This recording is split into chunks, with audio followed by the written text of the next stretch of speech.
Hey guys, welcome back to another episode of Wild and Wingless. Tonight I got with myself the Doctor of Marketing, William Caruso. William, how are you? Pretty good, pretty good. Nice to be here. No, look, I remember when we had our quick chat when I was on the road with the SummerSlam series from Victoria, and we were trying to do some promo stuff there. You did a great job with your promotional stuff and supporting that lovely division. It was great to talk to you about that.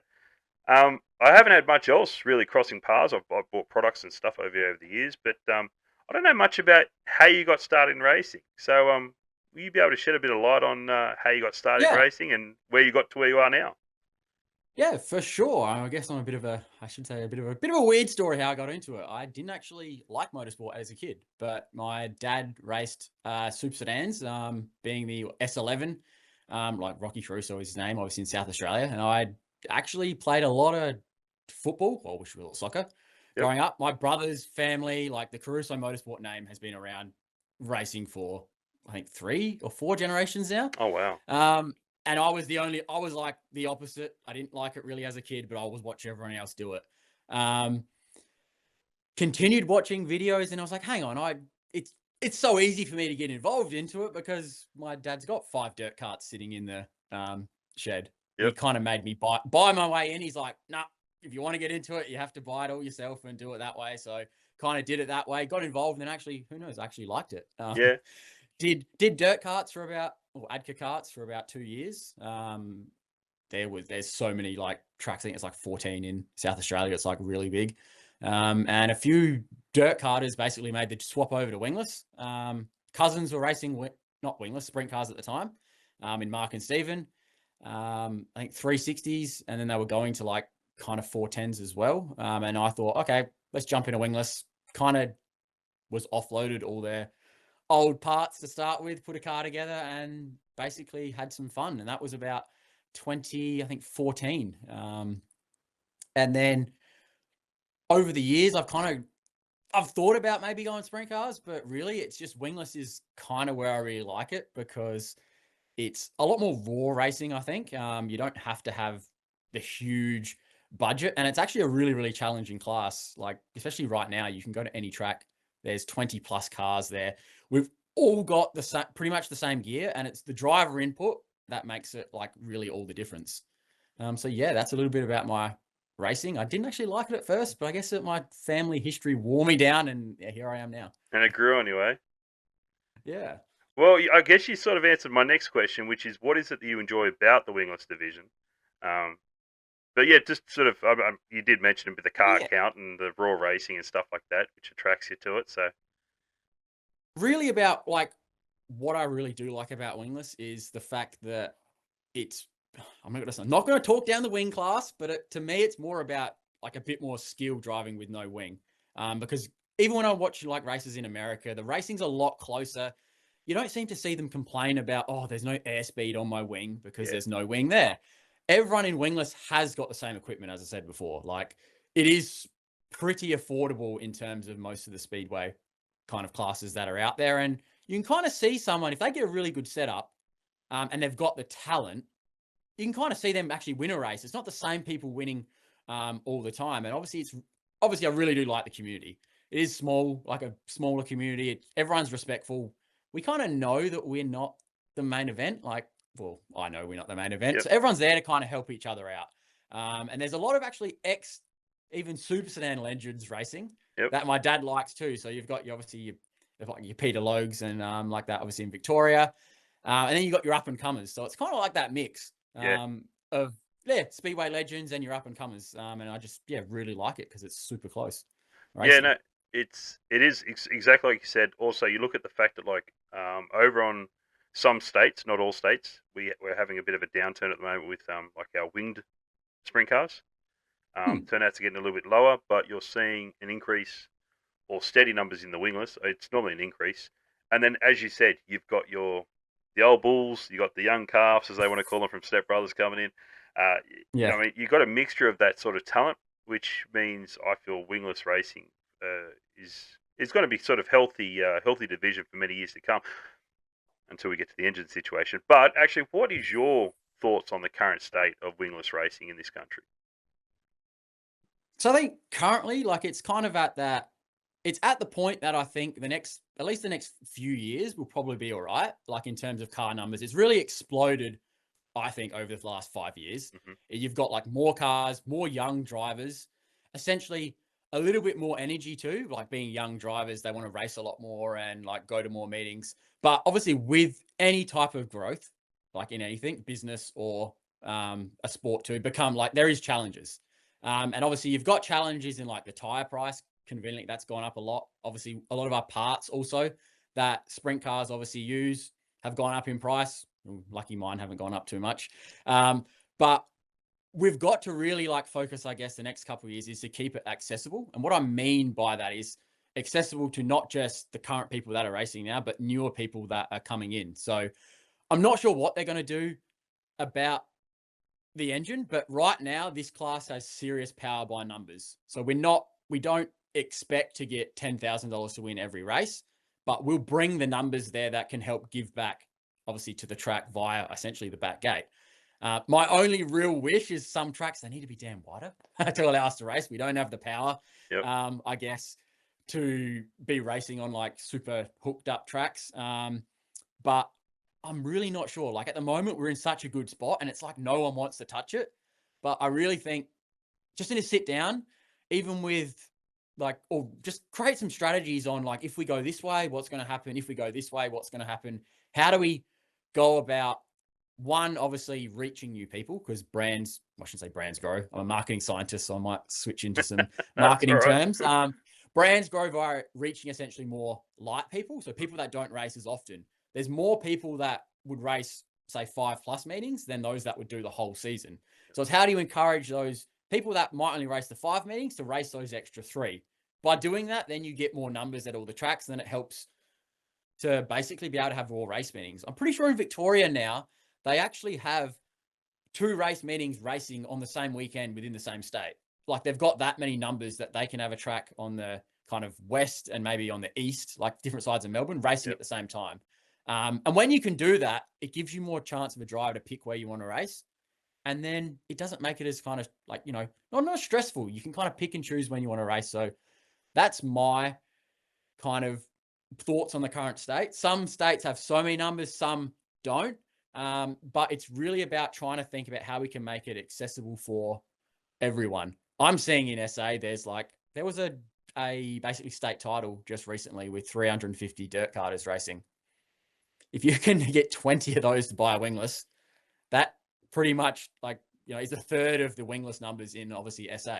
Yep. So it's not hard to obviously get more, I guess, cars out there. There's plenty of drivers. It's just like, how do we educate more people to actually know our class even exists?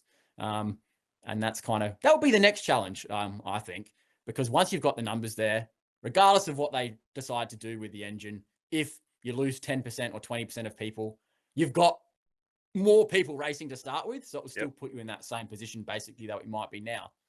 So, yeah, it's about growing the sport right now and then figuring out, what they can do with the engine. I'm not an engine builder, so I got no idea. You might have to speak to Jack McCarthy, will say that. He does all my engine stuff, so you might have to chat to him. I'm No, sure he's got an opinion. that's a very good take on it, and I do enjoy it when I see different sort of ideas about it.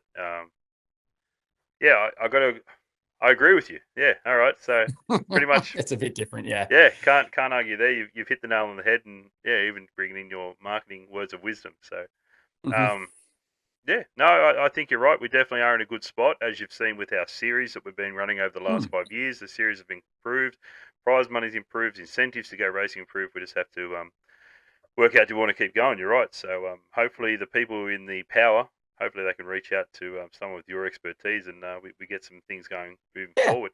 But actually, always happy.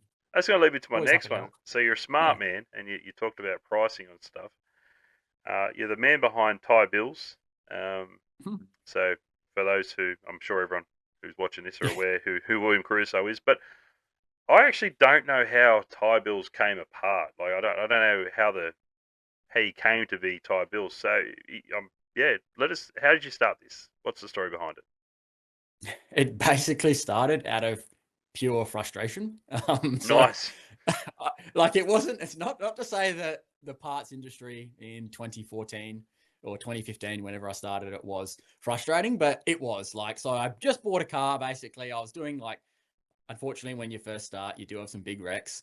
I'd gone through my cousin's inventory pretty fast, and I was literally tired of waiting for parts. So, like, I'd missed actually a few race meetings in my first season because I was waiting on something to come, and it was like, oh yeah, we'd send it. Like, you try and get it on a Monday, and you'd like, you're just starting out, and I thought, well, how can I get these wingless specific parts? But there's only like one supplier that I figured out was making them, and they're just sending them to everyone else. And then I was like, oh, I'm paying too much for secondhand parts that were good for wingless. Yeah, I hate that And terminology. yeah. And then they were like, I had to buy new ones anyway. So I was like, surely there's like a better way to do it. Like, there's a lot of wingless people that are racing on super tight budgets. Um, and so in 2015, I decided to launch, like, it was originally called Johnny's Injectors and Race Parts. Ah, So okay. you're probably thinking, well, why the name? It wasn't actually set up with any business plan. It was just, I was having injector issues like every new person, like thinking, yep, you didn't have to really maintain your fuel system much. I'd start the car and be like, it sounds like a tractor. Like, it's horrible. So all my mates at the time having same issues. Like, we all started roughly the same time. We were all learning as we went. So I was doing some research, and I was like, hang on, I invested in an injector cleaning machine. I started doing that for a lot of local guys, and they were obviously, yep, cars were running sweet. And then kind of snowballed from there.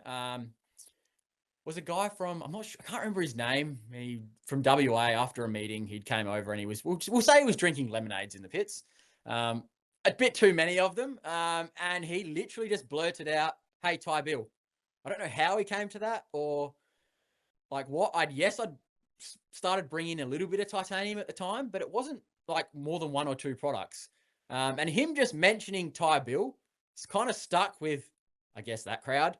And then I thought, hang on, like, I can't just be known for injectors. If I'm going to try and bring in race parts and everything, make it cheap for everyone, I then decided to rebrand, obviously, as Ty Bills.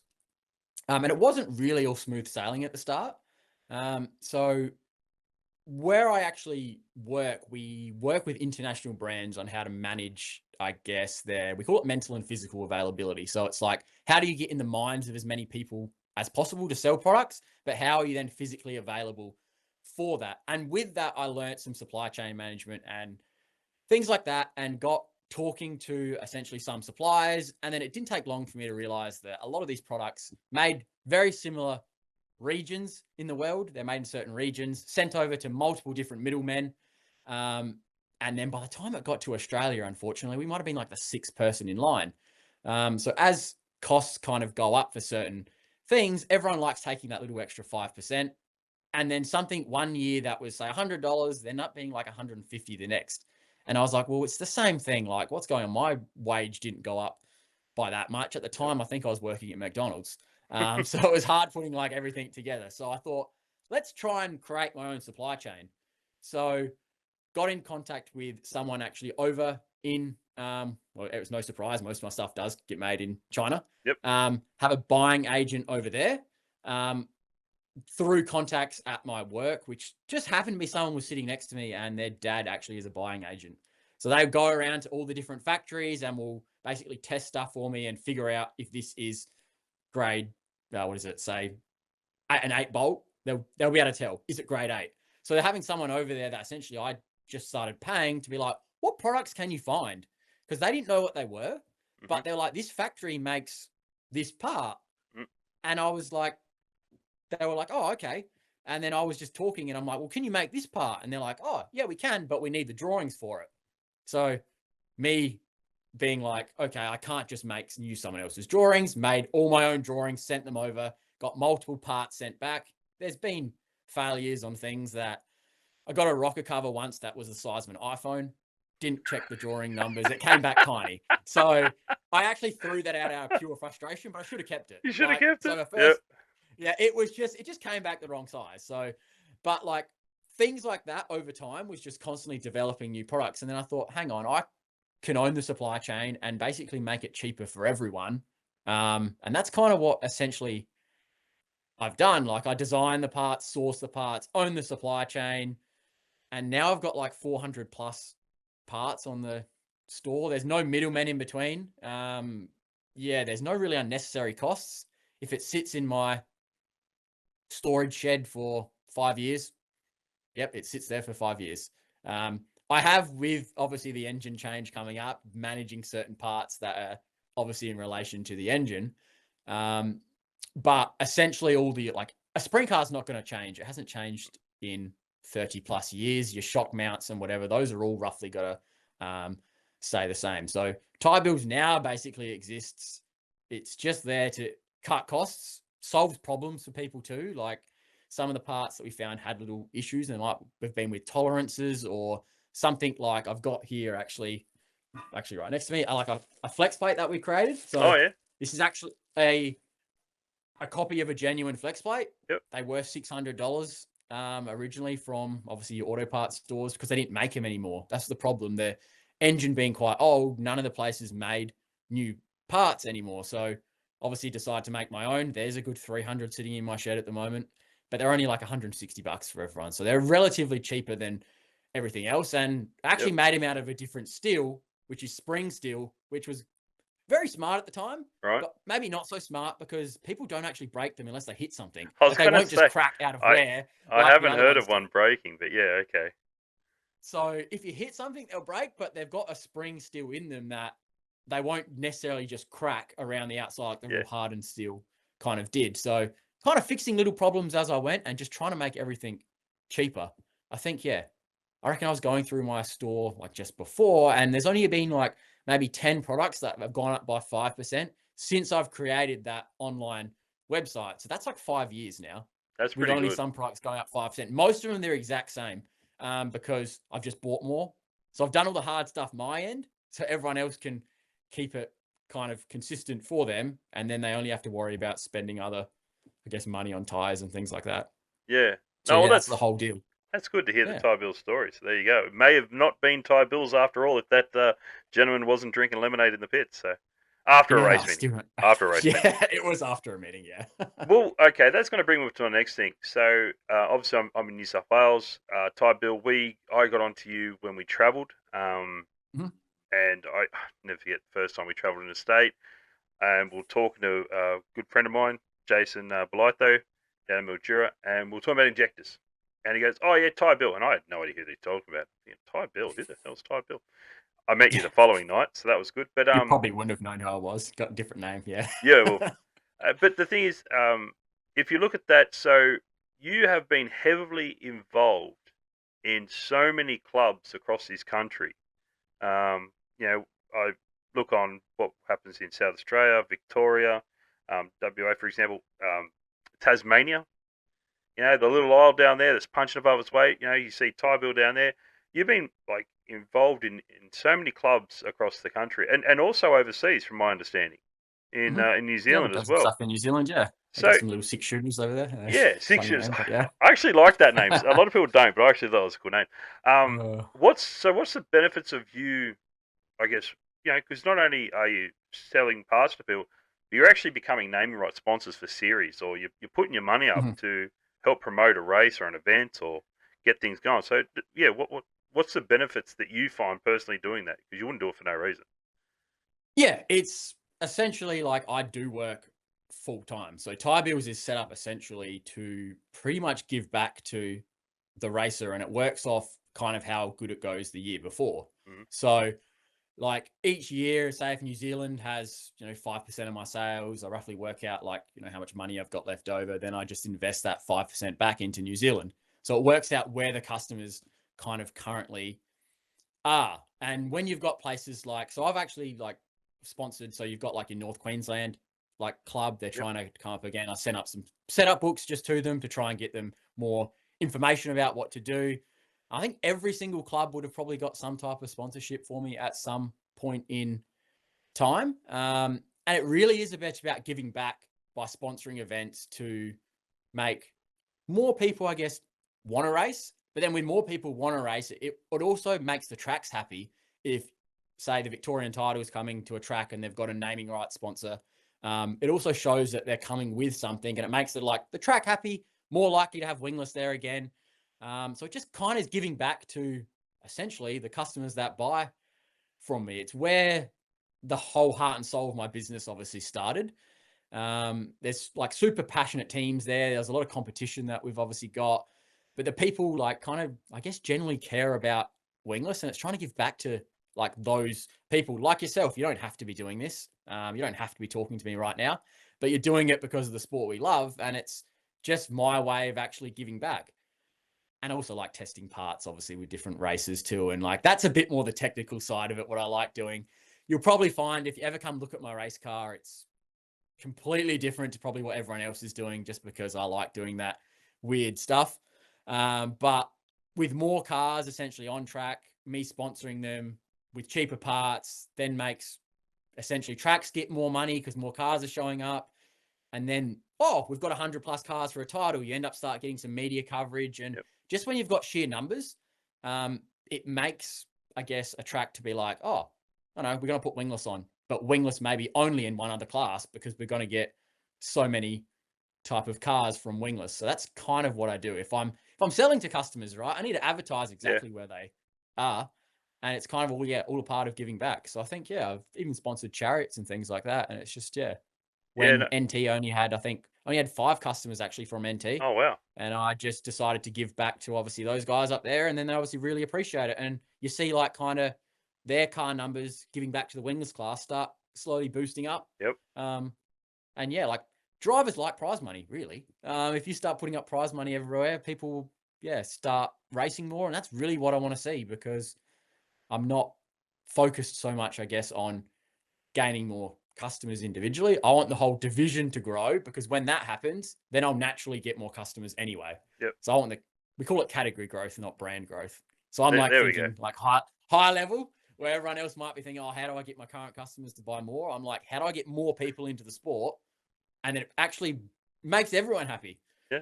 Because you can put more meetings on, and it's all flows back. I just love it. The Wild and Wingless is going educational right now. So there you go. Tune into this one. No, because you do a lot of things. And I remember when I was down working with as I said before, Wingless Victorian Sprints for their SummerSlam. So you were one of the, and I loved actually, like that really opened my eyes how a club can run a 4-night series. And geez, they did it so well. And all the name right sponsors, and I spoke to Ricky, I spoke to yourself, even though unfortunately we tried to do a bit of a recording chat interview. It unfortunately didn't work. My IT side let us down, but I did speak to all the sponsors for all those each night, and I was just amazed at how much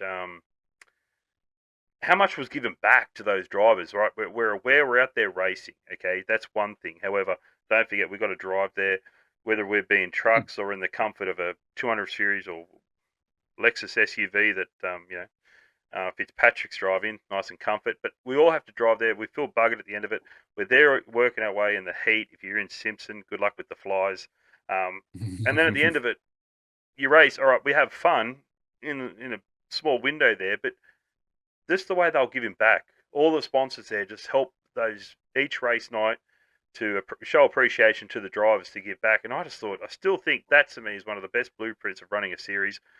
And I'd like other states to sort of take on an idea or a leaf out of that book, because Sean Fitzpatrick's done a wonderful job down there. Or actually, the whole Victorian Wingless Sprint Club has. And I'm not saying other clubs don't, but it's just that to me, when we spoke about that, and I remember sitting in the motorhome and I was talking to you on the phone, and I thought, man, like this guy is just, you're not there trying to sell me something.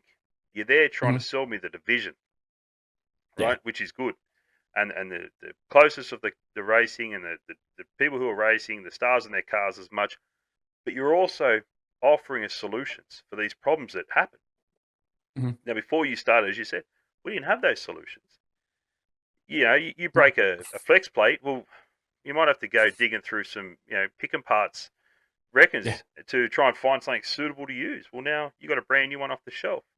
And not only that, but you've gone through, as you said before, you've got a lot of parts in your catalogue now, which is quite impressive. You also are constantly working on new products moving forward. And I saw you actually put out a video recently talking about your brakes, which I thought was fantastic. Like, I'm a sucker for that stuff. People can write stuff as much as they want. For me, I like to see. I like to see and touch. So, it's good to see what you guys are doing. But I still didn't get that Ty Bill sticker, so I'm a little bit annoyed about that, because I like collecting them. But what have you got upcoming as far as products now in your lines? Have you got anything in store coming up? Yeah, like so, actually yes and no. Like I spent a lot of the last 6 months actually trying to. I actually ran out of space, so like to be able We need to build a bigger to have shed. essentially, yeah. I actually am building a shed at the moment. So the actual Alexander Bros who race Oh, came yes. literally was it last week or the week before put actually up a shed for me. I'm waiting on concrete to go in at the moment, and then Nice. essentially I can start getting back to getting the parts in. They're all kind of developed. So the drawings are there. It just depends on which ones I kind of do. So I've got front and rear arms. Oh, yeah. Nice. Uh, like I've got drive lines, like aluminium ones. They've Yep. been in like, what else have I got? I'm trying to think. Torque balls. Yeah. Oh, I think I Because did. obviously, Yeah. brake carriers, like to suit obviously the rotors, Yep. because you buy obviously a rotor of mine. It's quite affordable. The carrier shouldn't be more than the rotor. So I'm obviously I had to be careful how I worded that. I had to make the carrier obviously affordable too. Yes. So obviously, making that. I have got a front beam prototype that has been on my car actually for 2 years Really? with different angles, Okay. which gives you a lot of rear drive and actually works with my non-wing cages. It's great when the track goes slick. When it is hooked up, it is quite a handful to drive. Maybe that's why it goes real good when the track's slick. But yeah, Yep. I have been testing some stuff with that. But then to bring them in, I've obviously got to get like close to 500. So where am I going to put those? It's obviously a bit of a logistics thing of sending them. So I'm not sure what I'll do with front beams, but there is the option there to make them super affordable for everyone. And then there's just other things that I've been doing constantly now is going through my inventory and thinking, how can I actually improve that even more than what it was before? Yep. So it's like, obviously, the flex plate that I talked about, made of a spring steel, where before it was a hard steel. Like updating those little things to be able to make stuff basically better for longevity, Hmm. because I hate changing flex plates. Yeah. I see some people do it at the track, and I'm like, oh man, like I would give up and go home. Nah. Luke Will has that down pat, by the way. Shout out to Yeah. Lukey there. He gave me a hand. Thank you, Luke. He knows what he's doing when Yeah. it comes to that. But yeah, I hear you. I hear Yeah. you. Yeah, I should have made a mark on them to tell you which two holes are the two that are closer together, because then you can easily Could line you them up imagine with if you your. did that? That I alone should have right done it, there is but $160 worth of technology. Bang. yeah, unfortunately, Wow. guess what? I've got 400 sitting in the shed or so that I don't have the mark yet. So once I get through them, He's not bored yeah, enough to go do it. Wow. yeah. That's But yeah, I've got little things improving things, but it's more or less, yeah, there's a couple of big items. hmm But yeah, I don't really know which stage what I'm gonna actually go for next, because it's really just like creating the space to actually store it. Yep. It's not just me. If I get a product in, I can't just get one. It's normally at least 100 or 200. So you imagine, like, you've got a torque tube. 200 of those take up a fair bit of space. Yep. It's not, it's a lot of stuff that's sitting there, and it's great. The sprint car's not going to change for a long time. But to get that economies of scale now and that price down for everyone, Yep. like if I got the same quantity as what I did last time, prices might have to go up. And I hate when prices go up for anything. I think I'm getting a bit old. I have a cry that my milk's now $6, not $4. But like, so I'm just trying to keep it really affordable, and it's just like I have to get more, and to get more, I need that space.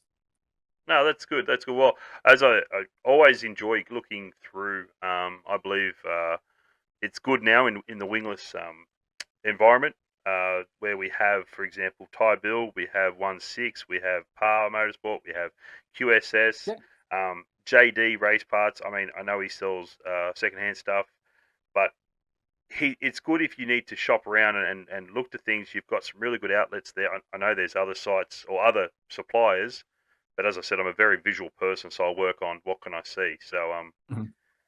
yeah, it's a bit difficult. I know there's shops there, but if they don't have a website where I can look at parts, I sort of miss Yeah. them. But it's good to see all the suppliers out there now. We do have a better range, and we're able to go through, have a look at things. Like I said, when I first came across you, it was for the setup book, I think it was, and like the O-rings for the injectors. Yeah. And Still using that. I'm still using. I mean, I'm reusing these things. I'm still using them and I've got to keep buying them. It's so bad, but I thought I was going to catch up with you down at the title to grab some more, but I got to put in my order tomorrow. So I'm sorry about that. But yeah, it's just good the way the landscape is for wingless now, because as you Mhm. said, it was never like that. back in the Yeah. day, like the guys had to physically go make something, like. Whereas now we're very lucky. We've got some great suppliers, and they're Hmm. very accessible to get a hold of. Uh, Always happy to talk to the clients or talk to the people in the sport, and offer great advice. So it's really good, and I appreciate what you guys do. I appreciate Yeah. what No everyone worries. does. So yeah, thank you for doing that. Thanks for supporting Wingless as much as you do Nah, too, because no worries. it's it's a two-way street. People Yeah. can turn around and say, "Well, they're only in it for making money." Well, okay, fair enough, but let them close up tomorrow. Where are Yeah. we going to be? All right, so I'm probably a prime example. I don't need to be doing it really. no, Like but I have a it full-time is day what it job, and is, it's and I like just think, man, I do it for the love of everyone. Like, yeah, well, I started doing this really. show for the love of it, and then, anyway, yeah. All right, let's get on to a fun one, okay? What's your favorite racetrack you've raced at? Mildura. It's got to be There we Mildura. go. Good answer. Good answer. Like, it's just I really like it because that track goes slick. Yeah. Um, so and then it puts it kind of back in the driver's hands more than anything. I'm not a fan of any track that's flat out grippy, where Hmm. your accelerator basically is a button, and Yep. you might as well just press the start button and be like, Yeah. go, and then you're like that the whole race. So any track that's wide and slick, even some flat tracks, which I shouldn't say I really like Swan Hill, because some people tell me, why do we go to Swan Hill for the Super Series? But Yeah. that Right. was actually a really good track, and Okay. yeah, it went slick to the fence. Oh, And it actually turned out that you couldn't even, like, it took rubber at the end, but you racing on the rubber was slower than racing just off of it. really? So yeah, like some of those tracks that go flat, and obviously we don't have as much power. Yep. When they start going really slick, you can kind of chase it a bit more, which makes it a bit more fun, in my opinion, Hmm. than everyone just hammer down on a flat out track, because yeah, V6s don't have a super lot of power. No. So yeah, it's real fun when they go slick. Well, I remember you at Mildura there. It was the night that I thought we were going to have good luck there and Tyson fenced it. But geez, I still can remember that fluoro yellow and black 10 guard. And mate, you went and you were gone. You were gone. And I just thought, wow, like yeah, I think Ryland Furler was also kicking some good laps there as well, and someone else. But I thought, man, like at the end of it, I thought, oh, I don't think we would have had anything for you. So maybe the wall was a good option for us. But no one was catching that 10 that night. You were beaming. What's been your favourite moment in the sport? Well, guess what? It actually was that one, What was but that one? it's not for the reasons why you might think. Obviously, winning was great, Yeah. but it was kind of how it went about winning and what I was actually trialing on the car at the time. Oh, okay. So Spread the yeah, goss. Come on.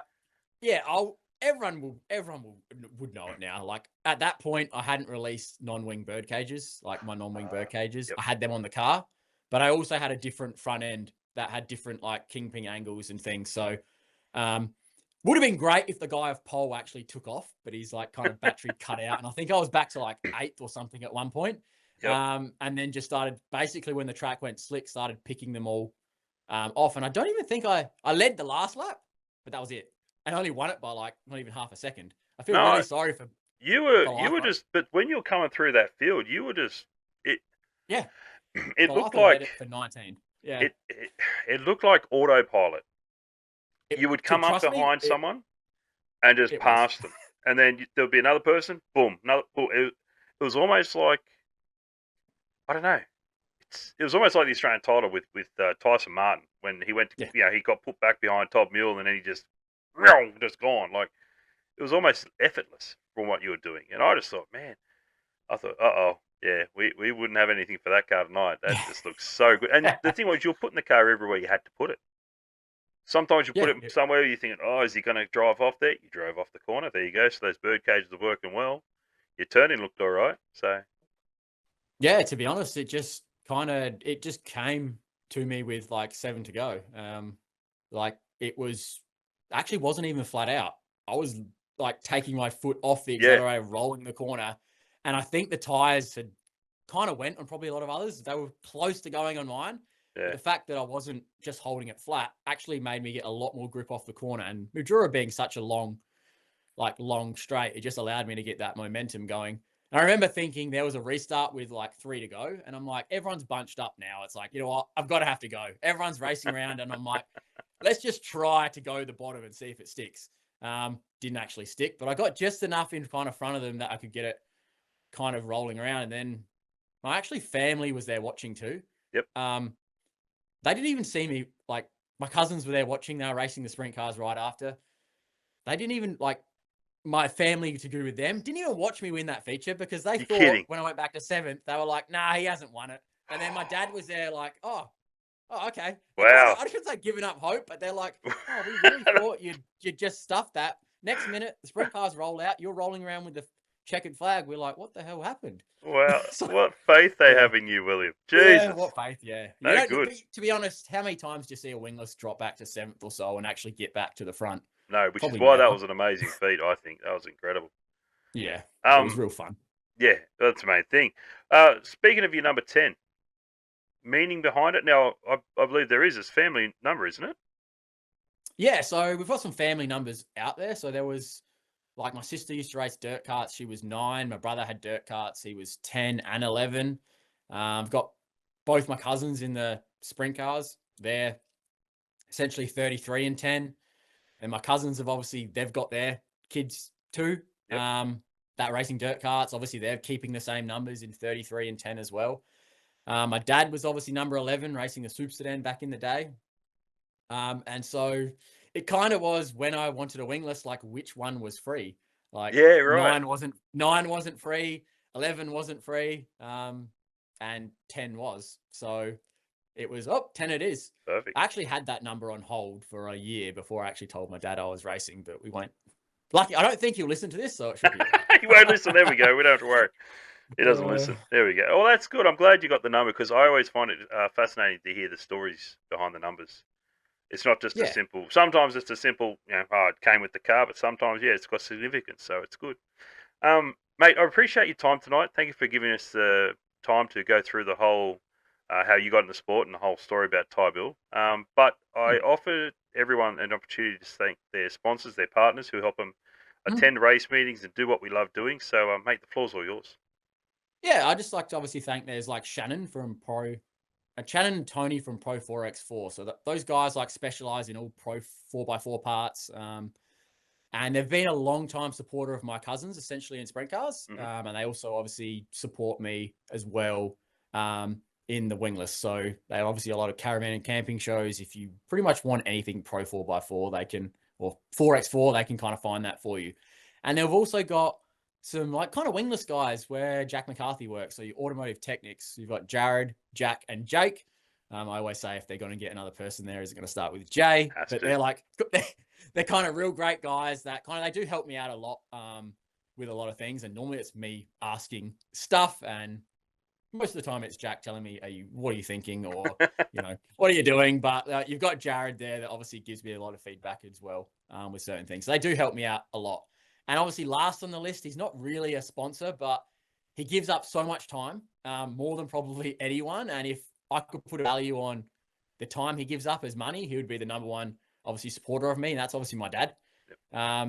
He spends that much time, I shouldn't say thinking about maybe different things. And that's probably why I'm always doing, I shouldn't say different things in a race car, but the amount of time he puts into racing, he's always willing to, even when we drive into Victoria, we take the truck, he's always sitting in there. Like, he just wants to be there and always is trying to push me to do and be the better like version of myself and on the track.